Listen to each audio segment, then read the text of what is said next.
Donc, Monsieur le Président, mes chers collègues, le quotidien régional La Voix du Nord a publié au mois de juin dernier 2022 une enquête sur le harcèlement sexiste et sexuel de femmes au sein des équipes de sapeurs-pompiers du Nord.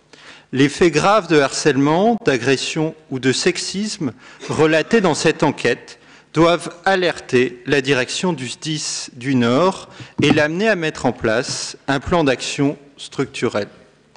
Les sapeurs-pompiers qui s'engagent au quotidien au service des nordistes ont un devoir d'exemplarité.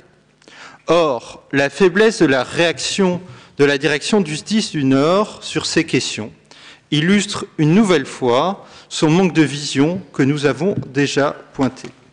En cohérence avec la nouvelle stratégie opérationnelle de la Fédération nationale des sapeurs-pompiers, nous vous avions alerté en septembre 2021 sur la nécessité de mettre en place une stratégie de long terme de résilience et d'adaptation au changement climatique.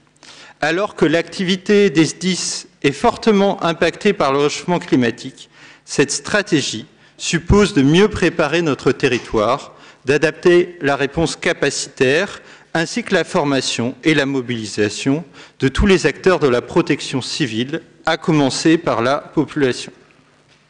À l'occasion d'une précédente question d'actualité en session du 22 novembre, nous vous avions également interrogé sur la mise en place d'un plan pluriannuel d'embauche de sapeurs-pompiers professionnels au sein du SDIS et sur l'association des personnels à la prochaine convention de partenariat pluriannuelle entre le département et le SDIS.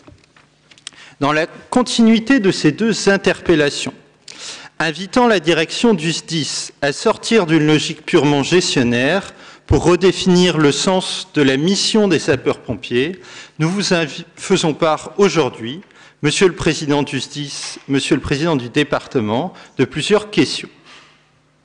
Au-delà de l'ouverture d'enquêtes internes, de sanctions disciplinaires ou de la mise en place du site alerte.sdis.59.fr, quelles actions de prévention et de formation initiales et continues sur le harcèlement et les violences sexistes et sexuelles dans le SDIS du Nord compte-t-il mettre en œuvre?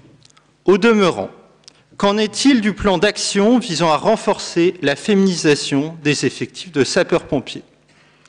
Pouvez-vous nous présenter le rapport d'audit relatif à la prévention des risques psychosociaux commandé par le SDIS du Nord en 2019? Alors que le bilan national 2021... Pouvez-vous aller à votre conclusion, s'il vous plaît? On est dans les 3 minutes. Très rapidement. Merci. Je finis.